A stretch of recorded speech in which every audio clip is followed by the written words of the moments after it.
আমাদের চ্যানেল পুরাণ কাহিনীতে তোমাদের স্বাগতম। পাঠ করছি সাতকান্ন রামায়ণ। রচনা করেছেন সংস্কৃতে বাল্মীকি, বাংলায় অনুবাদ করেছেন কৃত্তিবাস ওঝা। আজকের পর্ব রামের জন্ম বিবরণ।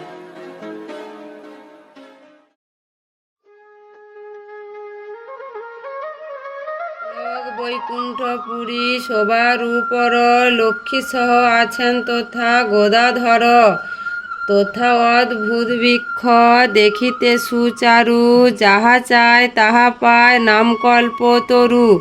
দিবানিশি তথা চন্দ্র সূর্যের প্রকাশ, তার তলে আছে দিব্য বিচিত্র আবাস।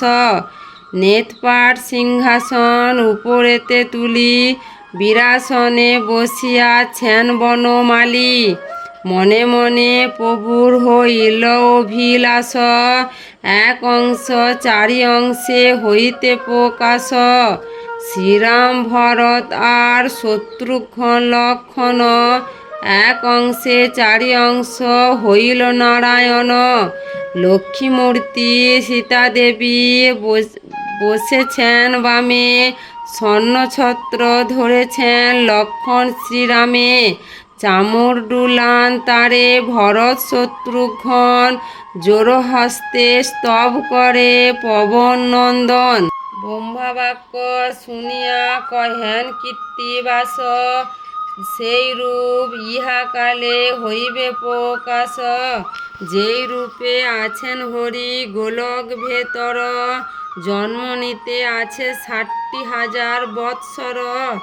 রাবণ রাক্ষস হবে পৃথিবী মণ্ডলে, তারে বোধিতে জন্ম লোবেন ভূতলে। দশরথ ঘরে জন্মিবেন চারিজন, শ্রীরাম লক্ষণ আর ভরত শত্রুঘ্ন। এক অংশ নারায়ণ চারি অংশ হইয়া, তিন গর্ভে জন্মিবেন শুভক্ষণ পাইয়া। জানকীর সহিত রাম লইয়া লক্ষণ, পিতৃসত্য পালন স্বার্থে যাইবেন বন। সীতা উদ্ধারিবেন রাম মারিয়া রাবণ, লবকুশ নামে হবে সীতার নন্দন। মনুষ্য গো হত্যাদি যত পাপ করে, একবার রাম নামে সর্বপাপে তরে। মহাপাপী হয়ে যদি রাম নাম লয়, সংসার সমুদ্র তার বৎসপদ হয়। হাসিয়া বলেন ব্রহ্মা শুনো ত্রিলোচন, পৃথিবীতে হেন পাপী আছে কোন জন।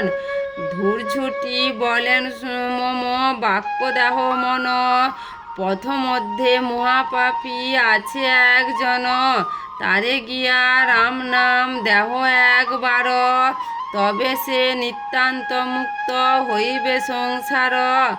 বিধাতা নারদ মুনি ভাবে দুইজন, পৃথিবীতে মহাপাপী আছে সে কেমন।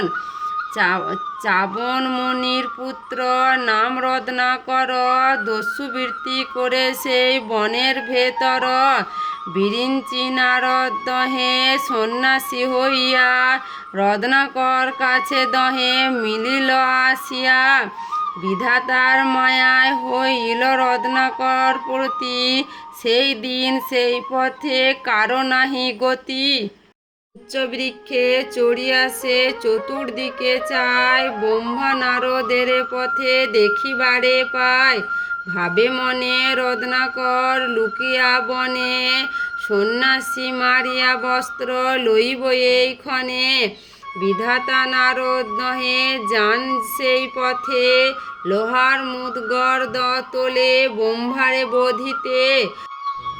মুদগর বদ্ধ তার করতলে, না পারে মারিতে তবে ভাবে মনে মন। ব্রহ্মা জিজ্ঞাসেন বাপু তুমি কোন জন। রত্নাকর বলে তুমি না চেনো আমারে, লইব তোমার বস্ত্র মারিয়া তোমারে। ব্রহ্মা বলে আমারে মারি পাবে কত ধন, করিয়াছ যত পাপ কহিব এখন। শত শত্রু মারিলে যতেক পাপ হয়, এক গো বধিলে তত পাপের উদয়। 100 ধেনুবধ যেই জন করে, তত পাপ হয় যদি এক নারী মারে। 100 নারী হত্যা করে যেই জন, তত পাপ হয় এক মারিলে ব্রাহ্মণ। 100 ব্রহ্মাবধে যত পাপ উদয়, এক ব্রহ্মচারী বধে তত পাপ হয়। ব্রহ্মচারী মারিলে পাতক হয় রাশি, সংখ্যা নাই কত পাপ মারিলে সন্ন্যাসী। যেই পথ দিয়া গতি করেন সন্ন্যাসী, আরে দীর্ঘে 4 ক্রোশ সম বারাণসী।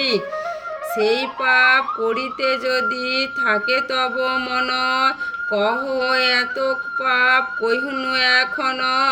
শুনিয়া কহিল দস্যু রত্নাকর হাসি, মারিয়াছি তোমা হেন কতেক সন্ন্যাসী। ব্রহ্মা বলেন যদি না ছাড়িবে মোরে, ভালো স্থল দেখিয়া হে বধ আমারে। যত কীট পতঙ্গ আদি পিপীলিকা গন্ধে, লোভে না আইসে মিত খাইতে আনন্দে। মারিলে দণ্ডের বাড়ি পড়িব ভূমিতে, পিপীলিকা মরিবে কো আমার চাপেতে। ব্রহ্মা বলেন পাপ পরকার লাগি, তোমার এই পাতকের কি আছে ভাগী। রত্নাকর বলে যত লয়ে যায় ধন, মাতা পিতা পত্নী আমি খাই 4 জন। যে বা কিছু বেচে কিনে 4 জনে খায়, আমার পাপের ভাগী 4 জনে হয়। শুনিয়া হাসিয়া ব্রহ্মা কহিলেন তবে, তোমার পাপীর ভাগী তারা কেন হবে। করিয়াছ যত পাপ আপনার কায়, আপনি করিলে পাপ আপনার দায়। জিজ্ঞাসা করিয়া তুমি আইস নিশ্চয়, তোমার পাপের ভাগী তারা যদি হয়। নিতান্ত আমারে বধ কর তবে তুমি, এই বৃক্ষ তলেতে বসিয়া থাকি আমি। হরস্য বিষাদে দস্যু লাগিল কহিতে, বুঝিলাম এই যুক্তি কর পলাইতে। ব্রহ্মা বলে সত্য কহি না পলাইব আমি, মাতা পিতা পত্নী শুধাইয়া এসো তুমি।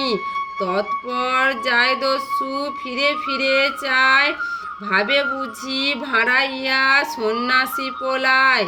প্রথমে পিতার কাছে করে নিবেদন, আদিকাণ্ড গান কৃত্তিবাস বিচক্ষণ।